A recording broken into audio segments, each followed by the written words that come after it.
Hey guys, so Scalper's trading plan. This is a little bit different because we've got to be very mindful of our focus, like we alluded to in the last video. We've got to be very careful about how we are pushing our time, our screen time, this kind of stuff, because it's very, very intensive on the eyes, on the back, on the brain. All the stuff is in full mode, and there's a lot at stake as well because generally we're trading a lot more size. So, number one, prep time. So in other words, your trading plan is going to have these kind of things in it, these 1 to 6 things at the very least. And we're going to go through to kind of journaling in a later video, but for this one, let's look at this. So we have a situation where we would say, what's the prep time? In other words, this is key, guys, and too many people I see messing this up, screwing this up, and I hold my hands up to this as well. I would just dive in. I would just come and like stumble up to the screen, half asleep, rubbing my eyes, sitting down, and I'd start trading. And you know what? When is that ever going to be a good day? When you start taking it seriously, that's when you start making some decent money. When you're coming in early, you're prepped, your alarm goes off, you do your routine, you get your coffee, you get your juice, whatever you do in the morning, and then you go and you've got a routine and you're ready and refreshed and prepared for the opening bell rather than just stumbling in at the opening bell. So, little mini rant over. Prep time. What time are you going to get to the screen to prepare and hypothesize for the day? Scalping's a little bit different from day trading because maybe you don't plan your trades as much, i.e. I'm going to go long here, I'm going to short here, but you will be planning when you're going to be involved in the market. Okay, I want to see how it performs at the open. My hypothesis is this, so I'm going to scalp from the long side on an opening drive.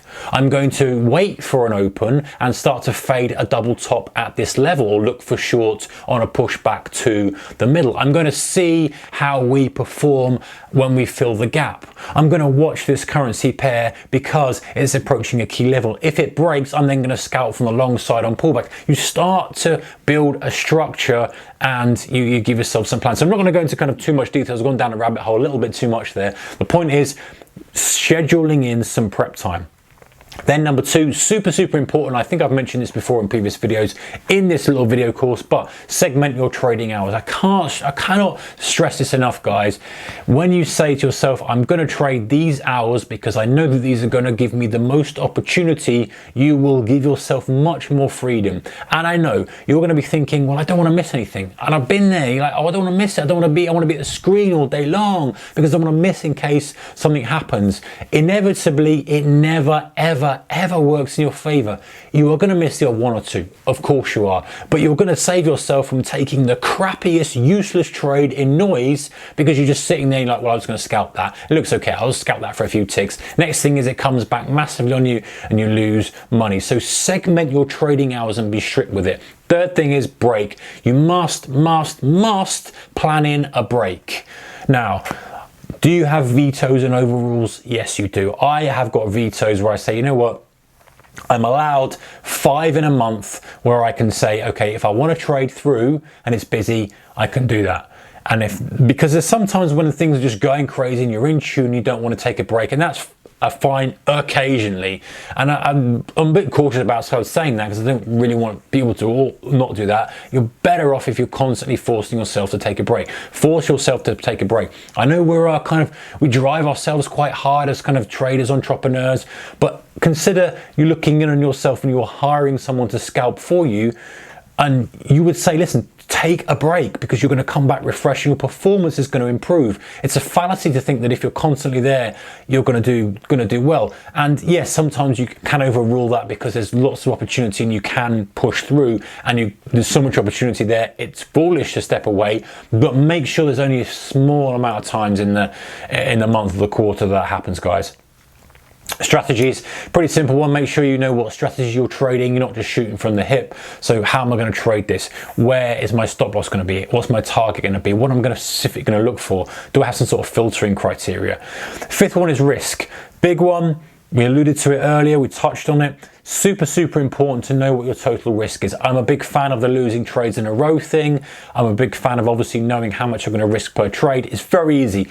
if you've got 3 losing trades in a row, let's just use the numbers off the top of our head. You're risking £500 per trade. No, in fact, you know what? Let's use £100 per trade. You've got £100 per trade risk. You've got 3 trades, 3 losing trades in a row, and you're out. Your worst case scenario is £300 loss. So that's an easy calculation to make. You make one profitable trade, you're okay. You make 1 profitable trade, 2 losing trades, you're probably okay. So you need to have the maximum amount of loss on the day, in case you're kind of doing 1 winner, 2 losers, 1 winner, 2 losers, 1 winner, 2 losers, that's going to make you go down. And you're going to have the max losers in a day. Anything else you need. So defining that risk and the position size as well is super, super important. This is the same for swing trading and day trading, guys, and scalping. But with scalping, like I said, and I'm probably repeating myself, but it makes sense too, because, you know, you don't want to dig yourself a hole, trust me. You've probably been there yourself, right? Number 6 is goals. So what do you want to achieve with scalping? Your trading plan may well be, okay, I want to achieve this amount of pips in the day. I want to achieve X% of the daily range. Let's say I want to scalp and be net 10% of the daily range. So the daily range is 100 pips. I want to come up net 10 pips per day, whatever that number may be. I'm a little bit cautious about going overboard with that, but with scalping, I think it's a little bit different. I know with day trading and stuff, or swing trading, it's hard to force it. But scalping, you're kind of saying, well, if the opportunity is there, I should be able to capitalize on it. So when the opportunity is there, i.e. if we're doing this, then I expect to be taking 10, 20 ticks out of the market. If it's not there, I expect to be taking nothing. So you can align your goals with volatility, with volume, with opportunity. So those are the things, guys. At the minimum you have in your trading plan are those: the prep time, the segment trading hours, your break, your schedule. Sounds boring, but super important. Your strategies, obviously, your risk and your goals. So next one we're going to look at is automation ideas. Stay tuned for the next video.